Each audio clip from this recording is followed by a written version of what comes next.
Good afternoon, everybody. Absolutely delighted to have you all join me again today for the fourth webinar in this webinar series. I'm going to just wait for another couple of minutes just to allow as many people to join live as possible, and then we'll get started. As ever, this is of course going to be recorded, and the recording will be shared as soon as possible, hopefully later on today. And that link will be shared with everybody, although all of these webinars will be hosted in exactly the same place on my website. So we will wait for a couple more minutes. So if you do need to nip to the toilet, grab yourself a drink or a snack, please go ahead and do that. And like I say, we will begin in a couple of minutes' time.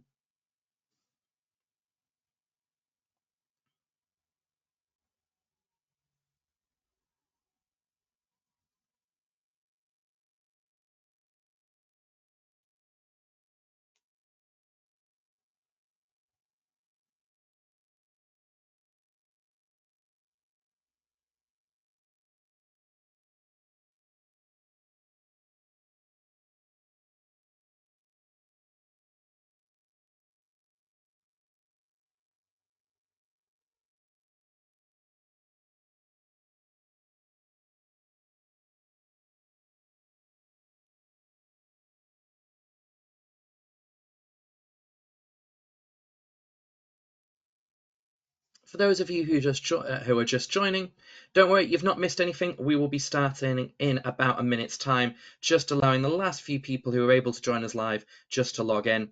So we will begin in about 1 minute's time.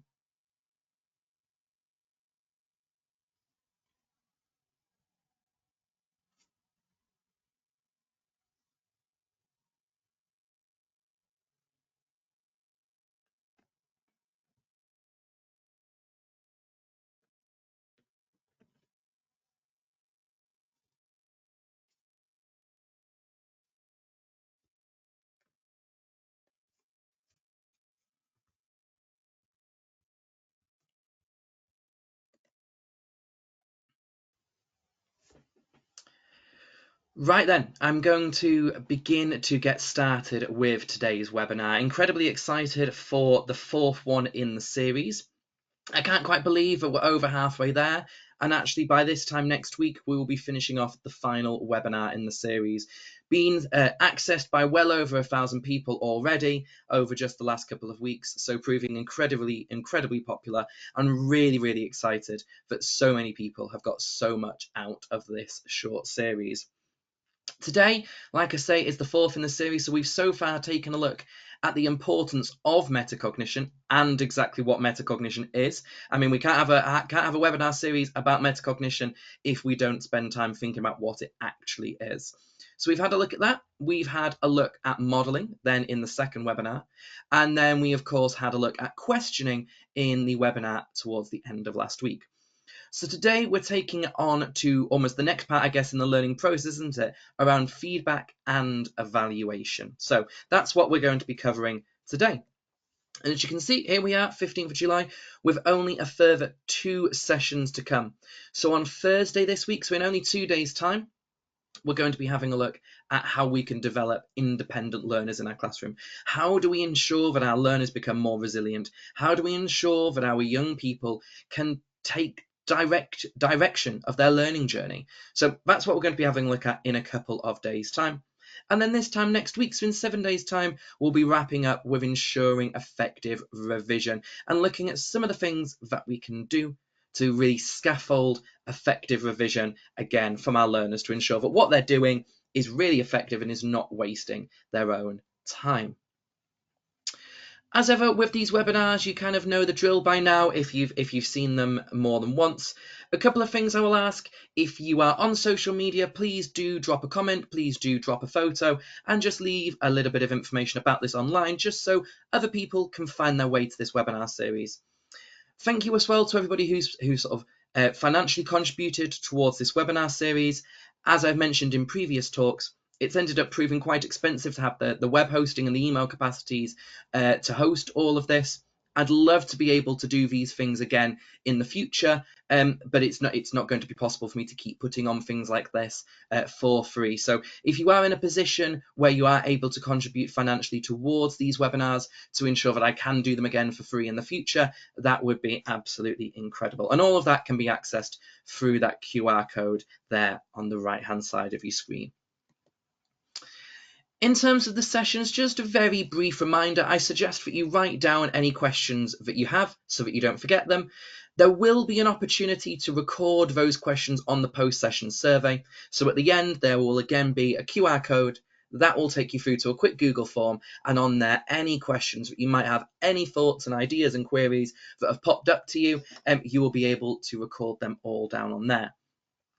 We've discovered as well that there are the opportunities to question through the chat and the actual question function on the webinar site itself. So if you are joining us live and there is anything that you want to be asking right now whilst we're live, please do pop it into those facilities, and then I will try to come to some of those questions at the end. One of the things which has been an absolute delight is that so many people have actually been dropping me an email and dropping me a message directly in my social media channels and directly via email, which has been great. Makes it far, far easier to communicate if sort of you send that question straight to me, or do just drop me a message on LinkedIn or X or whatever it might be. More than happy to carry on the conversations that have started in these webinars with you one-to-one following the session.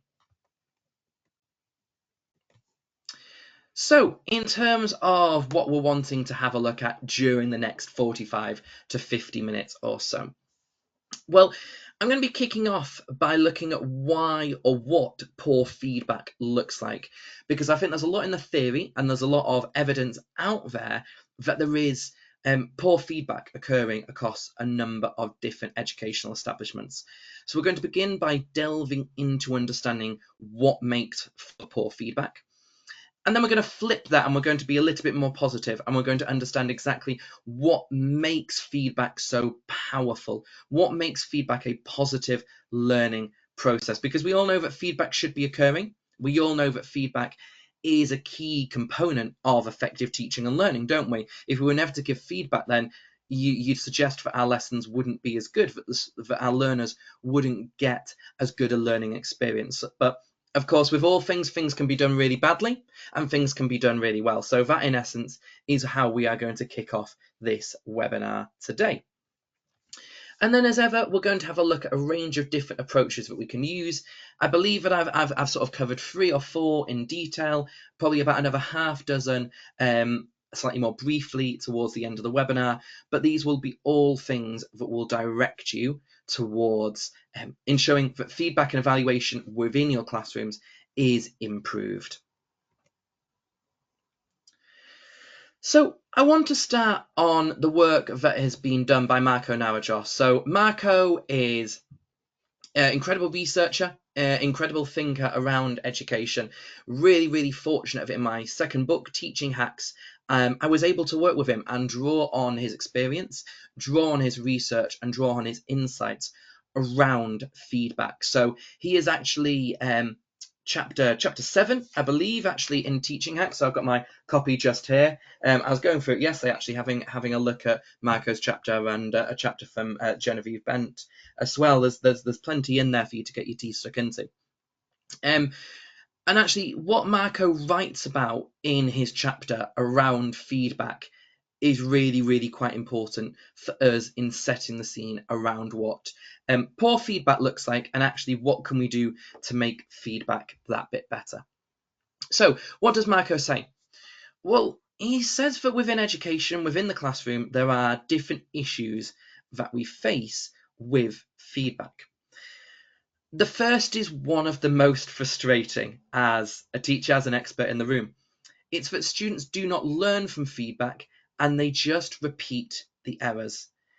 It's probably happened to us all this week. Okay, we're on Tuesday today. If you're not on a summer break right now and you've been teaching in the last day or two, this will have almost certainly happened to you. A student hasn't quite got something right. That's fine. Feedback has been given. Superb. But then the error is just repeated. Absolutely infuriating. Makes you just want to tear your hair out. Really, really quite annoying. So that's the first issue with feedback, isn't it? That it doesn't actually seem to change anything. That we give the feedback, we take time, we think it through, and students just keep making the same mistakes. And though we could argue that making a decision once that leads to a mistake is fine, but twice it's a choice, and actually maybe it's the student's fault because they've not acted upon our feedback. It doesn't really matter whether it's our fault, their fault, the context. It's incredibly frustrating, and we need to address it. What's another issue with feedback then? Well, it's that it becomes a bit of a tick box exercise. And again, we'll have probably all seen circumstances in the schools and the establishments that we work in where feedback does become a bit of a tick box exercise. Books are marked just to show SLT in the book look, or stickers are put in there, feedback given verbally, all of those stamps, or the, triple marking, quadruple marking, whatever it might be. A lot of those things happen because they're mandated. They happen because they're part of the quality assurance process. They happen because that's what SLT are looking for on a learning walk, or they happen because the book look is coming up and those things need to be seen in there to make sure that you're not failing, to make sure that you're not getting in trouble. They're not happening because they're really effective, and they're not happening because you believe in them. They're happening because they have to happen, otherwise there might be issues. And actually that's not a particularly positive place for us to be, is it? If things are happening within our classroom or within our schools and our colleges, if things are happening just to tick a box, then that's wasting people's time, and that's leading to undue admin and stress and poor outcomes, of course, for students. And then we've also got to think about, well, where feedback is given, whether it's a tick box or not, and regardless of the feedback type that we have, actually, if the time being used to sort of provide that feedback, or even to action that feedback, if it's not being done well, then that time could be better spent elsewhere. So, for example, if you're being asked to spend 2 hours marking books, but you could actually spend 2 hours creating the perfect resources for students to work on, or 2 hours to actually have a look at the SEM plans for your students, or 2 hours just to clear your mind of all of your school stuff, that might be a better 2 hours spent. Or equally, if you're told that once per week you've got to do a feedback lesson, but actually on a given week, maybe there isn't all that much for you to feedback on, and moving on would be the best thing. But you've got to spend the hour doing feedback. That wouldn't be the best spend of time. There's an opportunity cost there, isn't there? And I mean, that's true, isn't it, of everything in education? There's always an opportunity cost. By virtue of doing one thing, you're unable to do another. And so you've got to make that choice that what you're doing will lead to better outcomes for students. And sometimes they're obvious, and sometimes it doesn't take much consideration. But actually, sometimes feedback sounds like a good thing, but if it's not being done particularly well, then actually time would be better spent on maybe a remodel or a reassessment, or just moving on. So lots of issues around feedback. This is what makes feedback ineffective. This is what makes it, in effect, a waste of time. So what can we do then to ensure that feedback is done really well, to ensure that feedback is really, really effective in our classrooms? Well, here what we've got are basically guidelines or rules to live by. So the first thing that Marco wrote was that feedback needs to aim to cause further learning and improve performance. The only purpose that feedback really serves is to provide the clear next step to improve that piece of work or a future piece of work. If feedback isn't helping students move forward, then what's the point of it? It's a little bit like if we were modelling something to students, but they already knew it, or we were asking questions of students, but we already knew that they knew the answers. That isn't an effective spend of time. So if we're providing feedback that isn't furthering learning and it isn't improving performance, then actually we'd be much better off spending time doing something else. So feedback needs to aim to cause further learning and improve performance. In essence, we're placing a spotlight on the most effective next step to improve outcomes for that learner. The next thing that is really, just on that point, actually, Notice it says aims to cause. This isn't to say that it always has to happen. It's not possible for us to say, oh, every time feedback will be given, it will cause further learning and it will cause improved performance. The aim of it has to be that, okay? There's no guarantees. We're working with humans, we're working with kids, working with teenagers, working with early years. There's no guarantees that the things that we will do will guarantee a different outcome. You just can't have that level of certainty. The only thing we can be certain about is our aim that it will further learning and improve performance. So what else do we need to be thinking about then in terms of this effectiveness of feedback? So we need to ensure that we are highlighting effectively student strengths and the areas that they have for improvement. We need to make sure that we're not just going for a raw score. A raw score or an outcome really doesn't matter. This is something that actually I don't think I'm going to have time per se to speak about hugely sort of necessarily in this webinar series. But outcomes really don't matter. Outcomes only matter in relation to the process that was taken. So, for example, if you scored 10 out of 10 or 4 out of 10 or 0 out of 10, it's not the outcome that matters, it's the processes through which you went through to get that outcome. For example, if you sit down on an evening and pop the athletics on the TV, after each of the races or even after one of the throwing events or the high jump or whatever it might be, yes, they'll show you the times and they will show you who's won and the medals being given. But actually, when you go into the studio and you're listening to some of the pundits, they are actually analysing the performance. They are analysing the processes. They're analysing the running style or the throwing technique. They're looking at why that individual did what they did and how it led to that outcome. They're not saying, oh, the sprinters won, fantastic. They won before, they've won again, they've got this time, great. Well, they're actually looking at the running style. They're actually looking at the use of arms. They're looking at the stride length. They're looking at the start. They're interrogating the things that made them so quick. Or maybe they interrogate the things that meant that the performance wasn't as good. But really, all they're doing is they are evaluating the process and providing feedback on that. And that's what we need to be doing as well. That raw score really doesn't matter. The percentage really doesn't matter. And actually, an improvement doesn't matter all that much. Perhaps that's a very controversial thing to say, but if a student goes from 5 out of 10 to 8 out of 10, okay, it's happened. But what really matters is, why has that happened? Why has that improvement occurred? Because if that improvement doesn't sustain, if it doesn't repeat, if that was just a bit of a flash in the pan, then it really doesn't matter. It's a little bit like, again, if you follow sports and your football team, say, has a really bad run of it, and then suddenly they have a really, really good game. The best example of this is maybe Manchester City over this Club World Cup, if you've been following that. Manchester City have had a fairly poor, at least by their standards, 2024 to 25 season. But they went to the Club World Cup and they won something like their first 3 games. And there were articles saying, oh, a Manchester City back? Is everything back to how it was? Are they now the best team again in the world?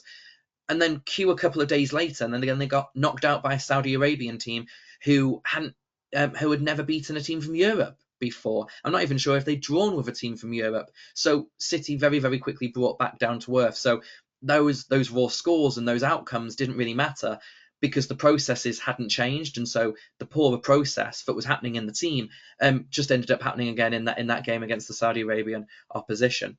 So in class, that feedback needs to very much be on that process driven, and looking at those strengths that a student has and helping to identify and isolate those, and then identifying and isolating those areas for improvement as well. And I'm focusing on the word isolating them because just to say that a student has got a clear writing style or their use of vocabulary is good, maybe that highlights a strength, but I'm not sure it isolates it particularly. Which words are good? Which phrases really support the argument that's being built? What is it about the structure that is really effective? So that feedback that we give needs to be really precise and really, really get in on that and hone in on why something is a strength and why it is an area for improvement. The last thing that Marco says, and I've summarized it down further than he writes, and I feel like what I've summarized it as maybe is slightly more controversial. Feedback is focused on verbal rather than written. Now, there are still arguments for written feedback, and I don't really want to get into them all too much. The main thing is around EAL learners, ESOL learners. It's still very helpful at times to have that written level of feedback. However, most of the time, the best type of feedback would be verbal. It's given right then and there, and it gives the learner the opportunity to consider, reflect, and correct at that given point. What's the issue with written? Well, you take a set of books home, you take a week then to mark work that was actually done a week prior to that. You've got a 2-week lag, then you forget the books in the car, then you forget them at home, and actually it's 3 weeks later when the students get their marks back for a given task. Students may take a cursory look at the score that they got. Maybe they'll have a quick look to see if they've got any stickers or commendations. But beyond that, they're probably not going to spend too much time having a look at your 2 stars and a wish, or your even better ifs, or whatever it might be. Even if you're somebody who is very, very quick with marking, and maybe you enjoy that written element of marking, it's still going to take you several days. And by the time the students get that feedback back to them, it's unlikely to be something that they can action in that moment. Verbal feedback allows for actioning right then and there. And that's a key part of what's going to come up later in the webinar about making sure that feedback is active as opposed to passive. And verbal definitely has a lot of benefits around that written feedback just doesn't. It's also valuable for us to consider the type of feedback that we're giving to students and what is most likely to be beneficial. So we may start off with feedback around, say, the quality of performance. So by that, that's task level feedback. You got this score, you got this grade, you're in this band, you've gone from this band to that band. This is where you sit within the class. This is where you sit as compared to where you were previously. So there is some level of there is some level of quality to that, but it's perhaps not in the greatest depth possible, and it's not really isolating those factors of process, because as you can see there, quality performance, it's focusing on outcomes as opposed to the process. We can then go a little bit deeper with our feedback, and we can have a look at things like the strategies that students were using, and we can begin to think about that process level feedback. And that's what we really want to do, is that process level feedback, providing students with that expert insight from ourselves with regards to the processes, with regards to the strategies that they deployed within their task response, and giving them that insight into, well, what went well about this, what didn't go well, what are they going to work on next time, etc. So what strategies did students use? Were they beneficial? Did they help? And giving students next steps. Lastly, we've got planning and monitoring feedback. This, I think it's called self-regulatory by Marco. We could call it metacognitive. It's that cycle, isn't it, of planning and monitoring, providing students with feedback on that full process, and not just the strategies that students deployed, but also the way that students planned out their work, the way that students monitored their work as well. So actually, we need to be thinking, like I've just alluded to, about the type of feedback and about the quality of that feedback we're given, to ensure that actually the start of the feedback process, i.e. the feedback we're giving, is worth the time. If the feedback that we're giving isn't worth the time, then everything else actually that we're going to say in this webinar doesn't matter, because you may as well go and do something else. So, there we go, sorry. So what do we need to do with regards to that feedback? So of course, yes, there's those 3 different levels of feedback, and we need to be thinking about those things. But what ought the feedback look like? What ought the feedback look like? A few tongue twisters in this one. So again, what does Marco tell us? What does he sort of address in his research? Well, we need our feedback to be in relation really to 3 factors: the success criteria, the examples, and the model answer. Now, there's a reason for this, because most of the time students aren't going to have got something absolutely perfect first time. And actually, if a student knew exactly what they had to do, then they'd have almost certainly done it in the first instance. So often feedback is given because students haven't quite got what is needed to get the full marks or the best outcome on a given activity. So in effect, they're still not an expert on that question. They're still not an expert on that task because they haven't got it completely correct. So there's no point saying do this or do that next time. It needs to be in relation to things. So we need to link it back in to different areas. So we can link it back into the success criteria. So that's knowledge of task. Because again, very often students believe that they know what it is that they have to do. But if they were accurate in that, then they'd go ahead and do it. So linking our feedback back into the success criteria and ensuring that students are completely clear on what it is they ought to have done and what it is they ought to be doing in the future. So that's the first thing that feedback can relate to. And then the next two almost go hand in hand, both examples and model answers. So by providing feedback in relation to those two areas of examples and model answers, we're helping to develop a student's understanding of what makes it good, what makes it effective, or helping them to, in a more concrete rather than abstract way, understand what it is that went wrong. Because just by highlighting something or saying this spelling's wrong, this line is wrong, this calculation is wrong, well, actually, that doesn't necessarily help, because again, if the student knew that, they'd have probably changed it in the first instance. So linking it back into more concrete things rather than leaving it as quite abstract and almost theoretical is the way forward. So that brings us to the end of sort of Marco's summary around what, in effect, what makes feedback poor and what makes feedback really, really effective. Which now brings us on to the work of Elizabeth Mount Stevens around study choices. So there's one thing that I want us to understand around the feedback and the evaluation process, because today isn't all about feedback. Today is also about evaluation, whether that's our own evaluation or whether that is the evaluation that is occurring by students, whether that's self-evaluation. So, much like Marco, Elizabeth begins by outlining some of the difficulties that we face in the classroom. So what does she say? Well, she starts off by saying that students are often unable to identify strengths and weaknesses. And I mean, again, probably today or yesterday, if you're not on holiday quite yet, you will have seen this occur. Or maybe it was in recent mocks or recent exams, whatever it may have been. Students are not all that good at identifying strengths and weaknesses because they're novices. They don't quite know what it is they're good at. They don't quite know what it is they're weak at because they don't necessarily completely understand what it is they're supposed to be doing. Because if they did, they'd be an expert, right? Novices, they don't quite understand what it is they're supposed to be doing or how to improve. That's exactly what's happening in our classroom, isn't it? The movement from novice to expert. So students typically struggle to identify their strengths and their weaknesses.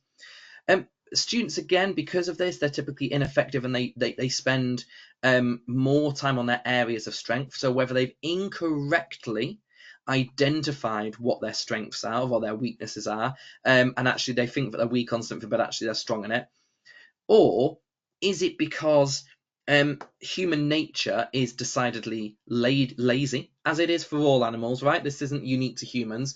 All living species really will make things as easy for themselves as they possibly can do. That's going to, lengthen your life. So actually, do we want to be straining our brain? Do we want to be making our brain hard by working on those areas of weakness?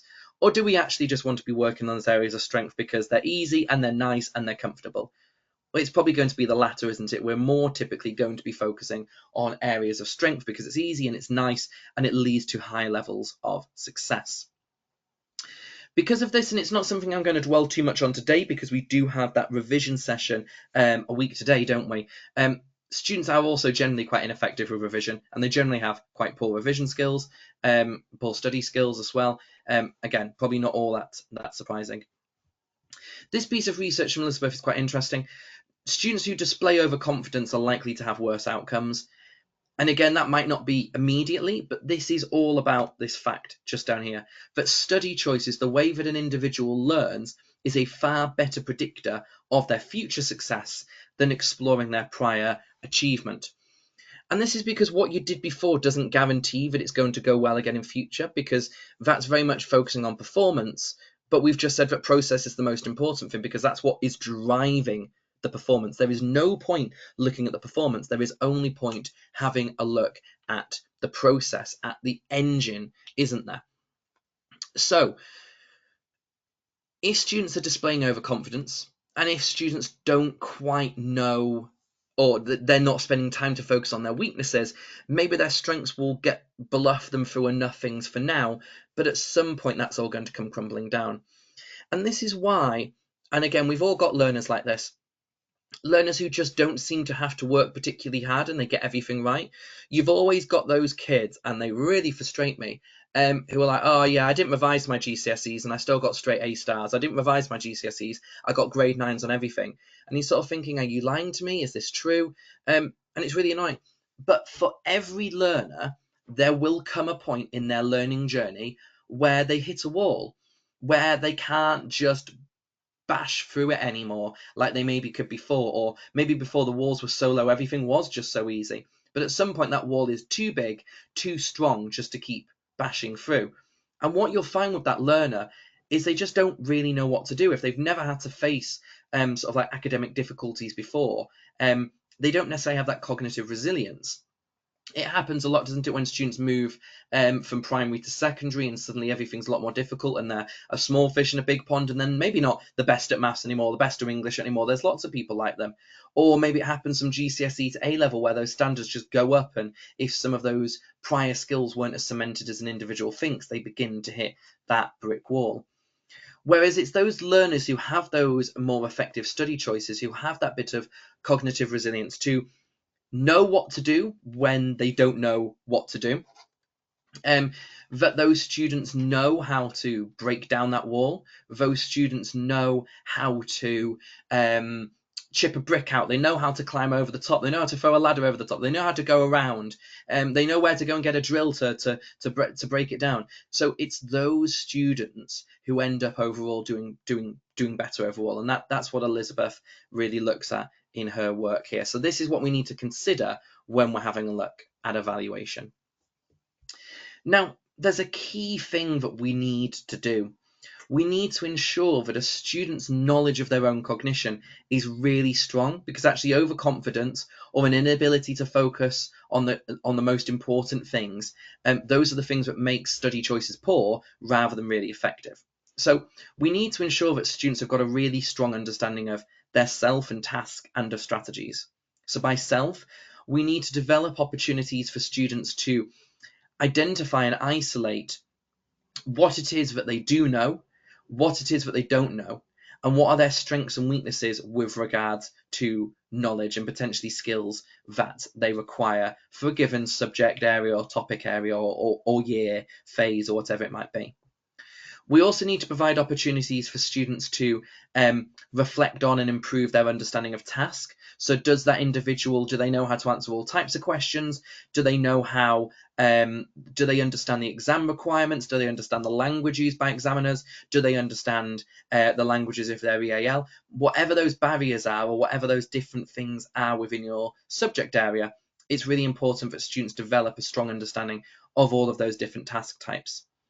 And then lastly, Elizabeth has drawn attention here to study approaches, but this is more generally, are students aware of the strategies that they deploy to complete work? Are those students aware of the most effective ways of going about doing different things? So all of these things make up an individual's knowledge, knowledge of cognition.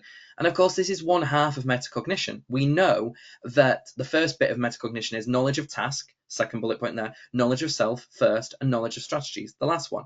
So these things need to be improved to ensure that a student has a really good, sound understanding of what it is they can do, or what it is they know, what it is or how it is that they can go about completing things, and if they're actually understanding the work that they are being given.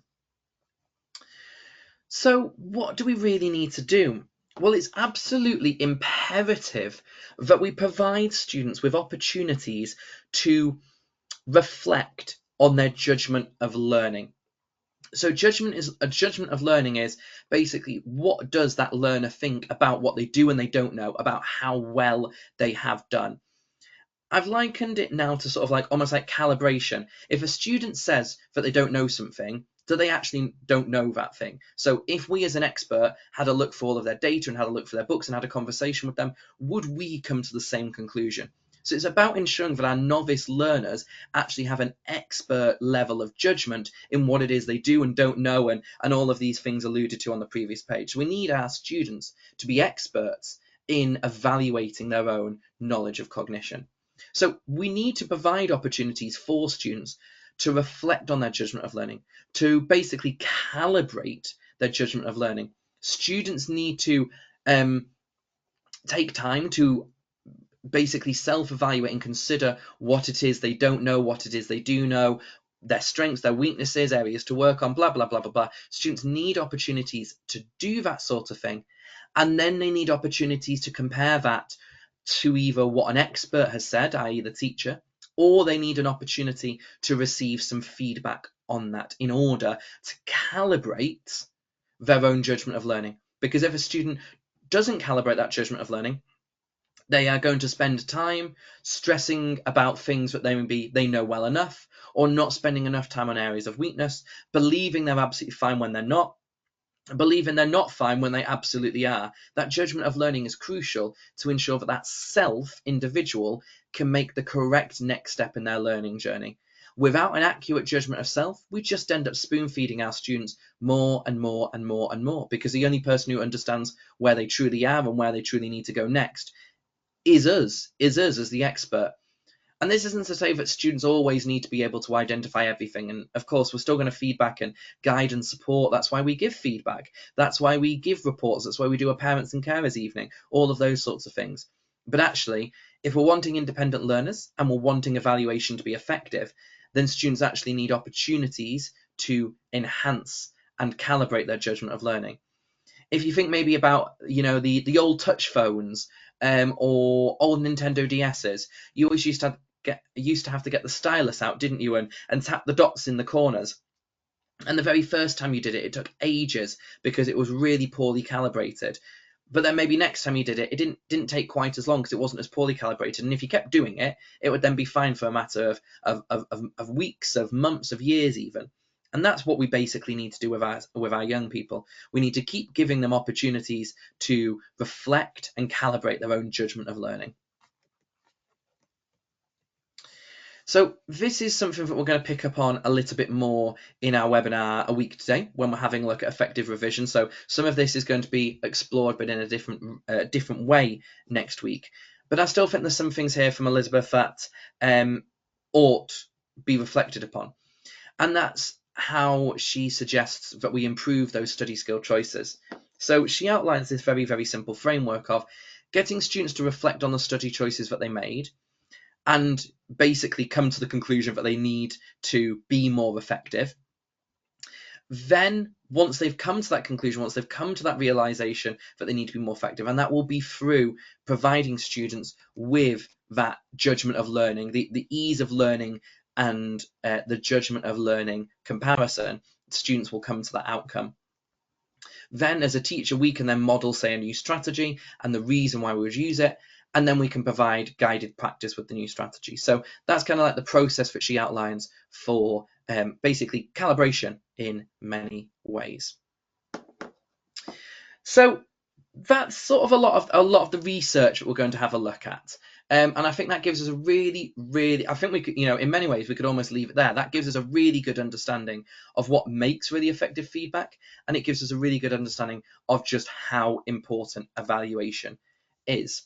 But I want to dig into this a little bit more because I like to go on a bit of a rant about feedback, and I do want to give you a few strategies for you to go off and think about. So the problem with feedback. So this really builds on the work of Marco. We can spend an absolute age developing really high quality and even really good time efficient feedback policies and practices. There are plenty of schools who have invested a lot of time over the last few years and engaged with a lot of research to ensure that the feedback that they're giving to students is of the highest quality, and ensuring that the demands placed upon teachers are as low as they possibly can be.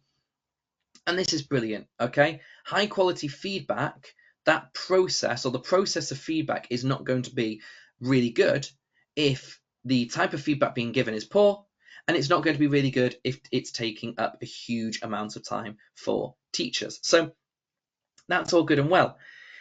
However, and Marco brushed upon this in his work, and we sort of alluded to it early on, feedback is only effective where it's actually utilised.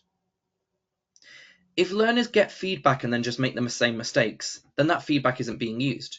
If we write feedback in a book and it never gets looked at, that feedback is never being used. If you guys all fill in the feedback survey at the end of the day and provide me with some suggestions of things I could change, or maybe things I should keep the same, but I never look at it, then that feedback is wasted. And actually, if feedback is coming to us from an expert, then we really don't want that to be wasted. There are very few circumstances in education where feedback is going to be given by anybody other than an expert to anybody other than a novice.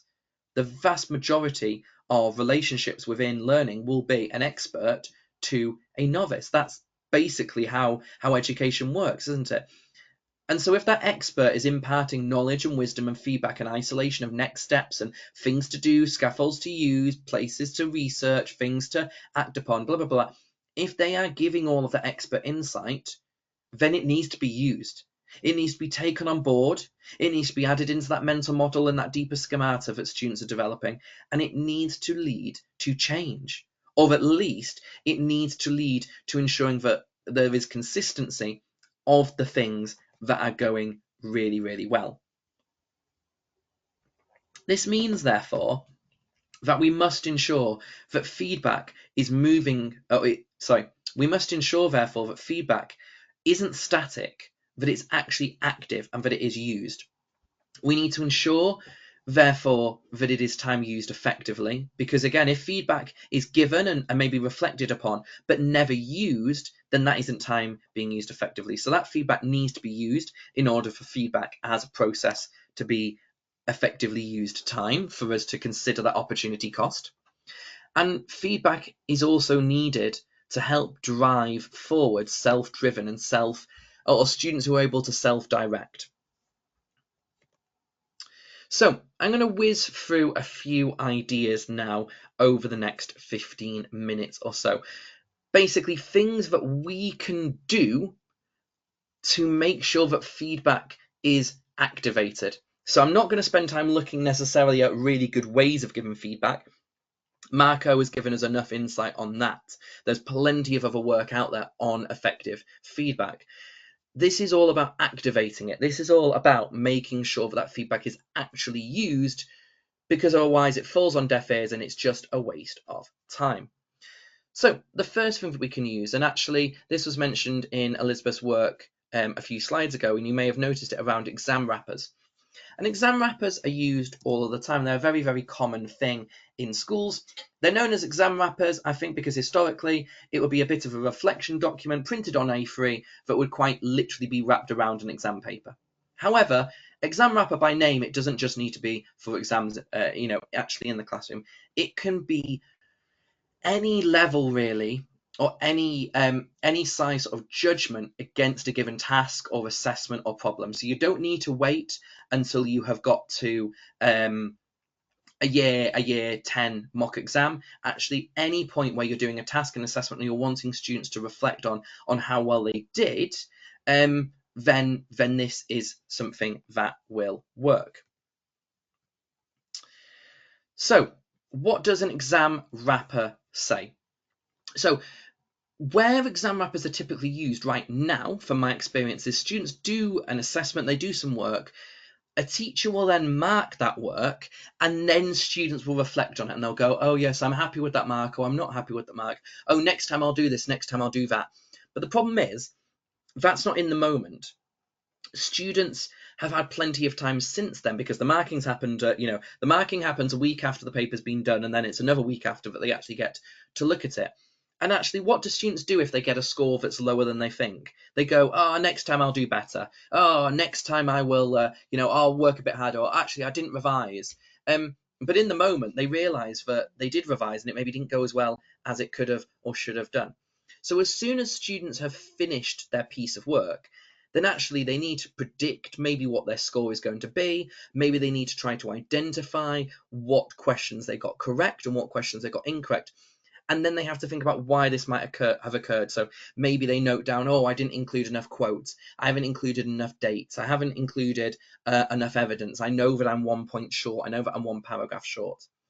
Then the work can be marked by the teacher, and the student can compare their on the day, in the moment self-evaluation versus the feedback of the expert other, because that's what's going to help to calibrate that student's judgment of self, isn't there? That accuracy of judgment. So if a teacher marks it and then the student reflects, it's probably not going to change as much as if the student reflects, then the teacher or the expert marks the work and provides feedback, and then the student reflects again, because that's what's going to point out to the student that maybe their calibration isn't there.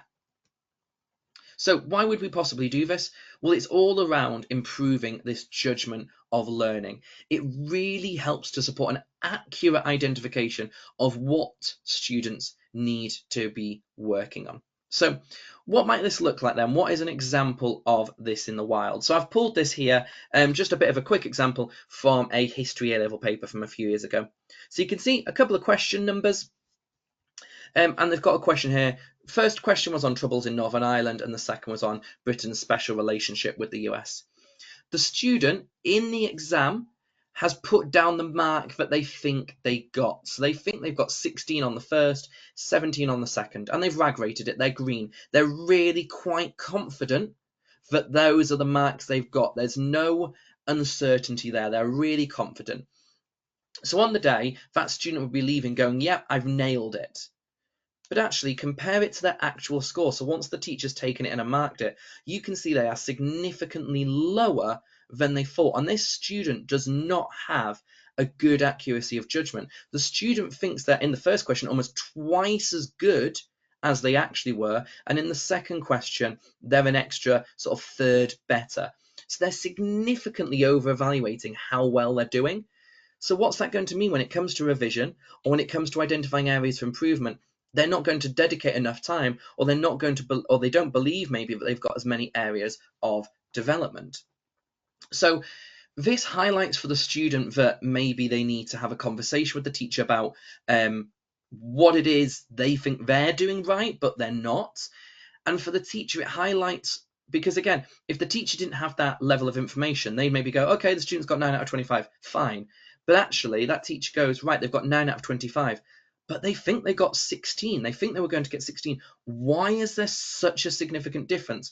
What is it that the student thinks is making them be so successful that actually isn't happening? Is it that maybe the student isn't being very selective with the knowledge they're putting down, and they're putting and recalling a lot of really good knowledge, but maybe it's not relevant for the question? So maybe the student thinks that all of this recall is great, but actually it's not relevant. Or maybe the student is misunderstanding the question, and actually, that's why they think that they've got a far higher score than they actually do have. So whatever happens here, there's a lot of sort of further insight that we would have as the classroom teacher, and the student would also have, because of that comparison between what they thought they got on the day and what they actually did get. So lots of things can happen based upon that. Now, one of the other things that we can actually do, and this is definitely in terms of evaluation, is getting students to answer directed questions. Because too often what I think we do is we ask almost quite woolly questions in evaluation, like how did you revise? Are you happy with what you got? What are you going to do next time? And we just end up getting like really woolly answers like, are you happy? No. What are you going to do next time? Revise. What are you going to do differently? I'm going to do more, spend more time. And they're just, it's not very specific. It's not isolating any particular factor. It's just not particularly helpful. So what do I suggest that we do? We have a list and we utilize a set of structured metacognitive questions that help to support a student's self-evaluation. So these are really, really precise and really, really quite controlled questions that we put together to really drill down into why an individual thinks what they're thinking or why they've got what they have got. So this, of course, places that metacognitive focus on evaluation, but it's about providing that really clear structure. So you can see here across these two slides, these are, of course, going to be available on my website later, so it'll be worth having a look at these later on. These are a snapshot of some of the questions that come from my first book, so that's Inspiring Deep Learning with Metacognition. So all of these and many, many more are available in my book, but you can see there are loads of questions here that will really help to drill down for a student. You know, what are the key criteria of the task you've been given? How do you know? What content do you know about this area? What is the task actually asking of you? What are the key criteria? How confident are you with each strategy? What strategy did you use last time and how well did that work? How do you know? What would you do? When would you usually use this strategy? Where might you need greater support next time, and how will that actually help? So it's about really drilling down and asking very, very specific questions and really ensuring that we're directing and placing the spotlight of evaluation on specific areas rather than just sort of something more open-ended and woolly. So I'll move on from these now, but of course you will get access to all of these questions after today via my website. So now we move on to a few different things that we can do to really activate learning and really activate feedback. So feedback's been given, however, whatever it is, whatever that feedback is. So how do we actually ensure that students use it? Well, there's lots and lots of different ways, and there'll probably be things that you already use in your classroom or maybe their school policy or department policy that do ensure that feedback is used. But what are a few other things that we can do? So this strategy, called Informing Future Planning, says that we give students evaluate or they receive feedback in exactly the same manner as normal, but they instantly have to apply it to either exactly the same task or a very, very similar task. So basically we use the same question, but change out a few words or we change out a few numbers. And we don't make students do it straight away, but what we do get them to do is we get them to use that feedback to plan out their response for that next question. So basically, if we're saying that there was a plan, monitor, and evaluate cycle, after that evaluation, rather than leaving it and hoping that next time students see a similar question in a day's time or a week's time or a month's time, actually students get to that point of evaluation and then instantly go, right, okay, let's use that, and I'm going to plan out this next task, or I'm actually going to plan out my response again.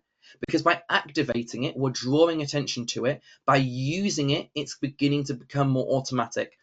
If students don't use feedback, they're going to forget it. If students do use that feedback instantly, there is a stronger chance that they are going to be able to recall it and act upon it in future. So the other point here, actually, that the little why that I haven't mentioned is where students repeat a task or a very, very similar task, we're reducing the cognitive load of it because students already know what it needs to look like. It's basically, they already know what a good one looks like. They already know what the correct answer is. So they're just very much focused on what it is they need to improve to get to that point, what it is that they need to work on to improve their overall output. So it allows focus to be on process rather than outcome. So what is an example of this? So we might get students to write about a new character, think about the name of the character, the setting, the appearance, jobs, clothing, likes and dislikes, all those sorts of things.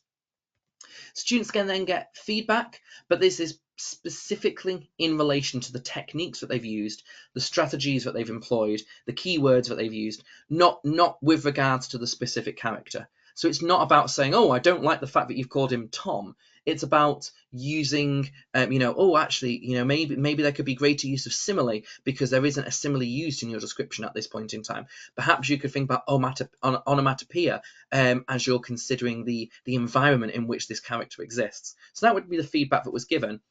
And then what the student would then go on to do is that they would then produce a new character or maybe amend their current character with the same criteria, but utilizing that feedback. So instantly, if a student's just scored 10 out of 20, the student should now have a plan that allows them to score 14 out of 20 or 16 out of 20 because they've used that feedback. They've improved their process. Very much like, again, if we watch a 100-meter running race, and the coach identifies that the runner is maybe not lifting their legs high enough and maybe their stride length isn't long enough, what would they do in training the next day? Well, they'd work on that one thing. They wouldn't just keep running the race over and over. The coach would probably straight away get into them, practice that one thing, and then they're ready to incorporate that when they next do that 100-meter sprint.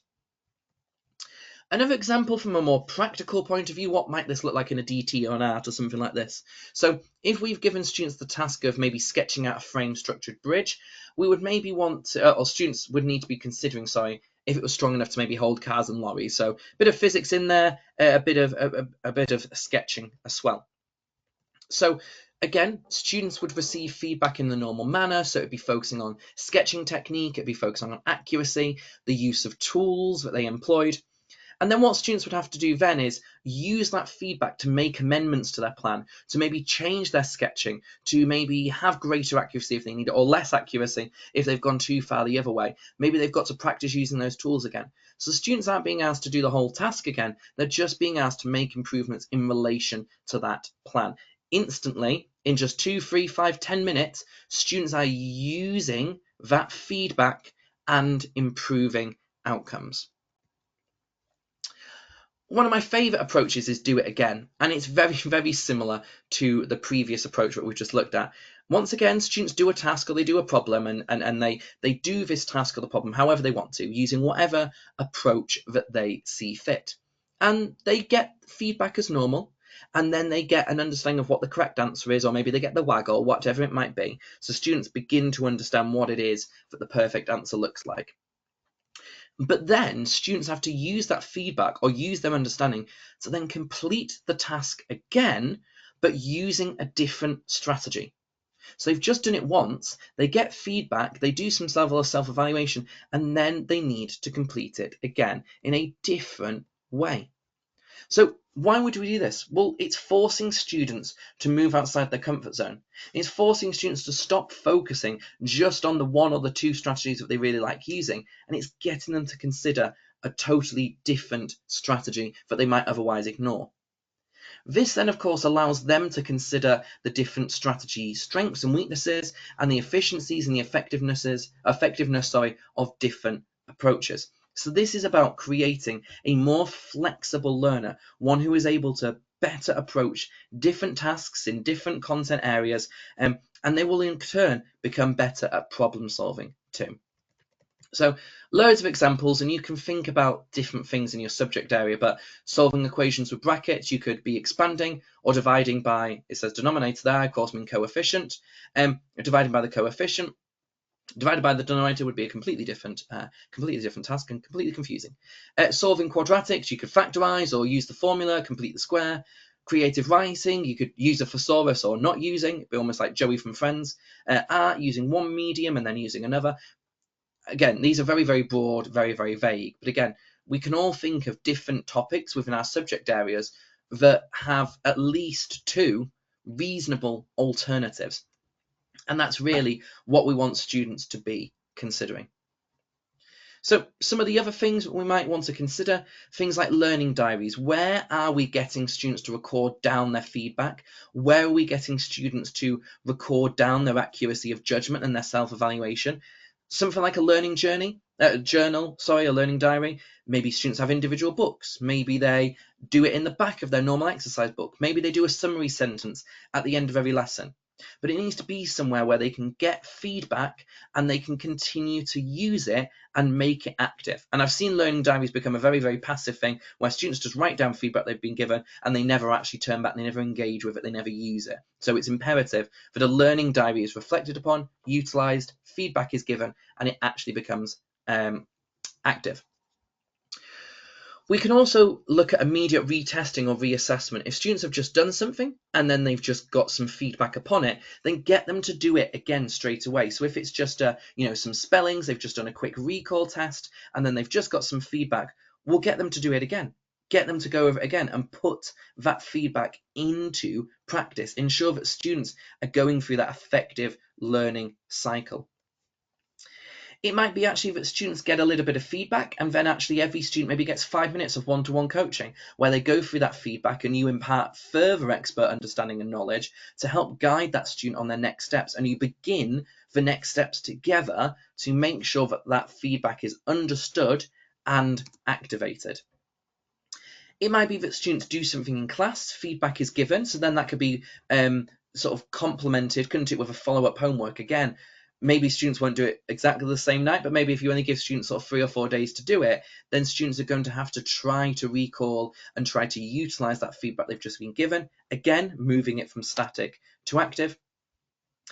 Getting students to use retrieval, things like a specific brain dump, again, if they've just been given feedback about an area, especially if it's something like knowledge of self, again, things like this can start to make these are all just different ways. There's not necessarily reinventing the wheel, and there will already be things that you will be doing in your classrooms, but these are all just different ways that we are able to basically make something passive active. We don't want feedback to be static, it needs to be utilized. So that brings us to the end, right on time. Once again, please do share all of your comments and photos across social media. Can I ask you please to fill in that survey on the right hand side? So a very quick QR code scan. It will only take you 30 seconds. And if you do have any questions, that's one of the best places to ask them. Otherwise, please do drop me an email. Please do reach out to me on social media. It's absolutely fantastic to carry on some of the conversations we start in these webinars and carry them on over on social media and via email. Otherwise, I will be seeing you on Thursday, where we're going to be having a look at developing independent learners. So we're going to take some time to understand what an independent learner is and what a resilient learner is, and then we're going to have a look at some of the things that we would be able to do to develop this type of learner in our classroom. But for now, I will leave you on this slide with the survey link in front of you. Thank you so much to everybody who has engaged with today, whether that is live or whether that is on the recording. I really do appreciate all the hundreds and thousands of people now who have engaged with all of this work, and I really do hope that it continues to be a help for teachers and teaching assistants and anyone involved in education worldwide. I know that these are being accessed from right across the planet. So thank you ever so much for joining me. And yes, I look forward to seeing you all in a few days' time to have a look at independent and resilient learners. Thank you ever so much and have a lovely rest of your day.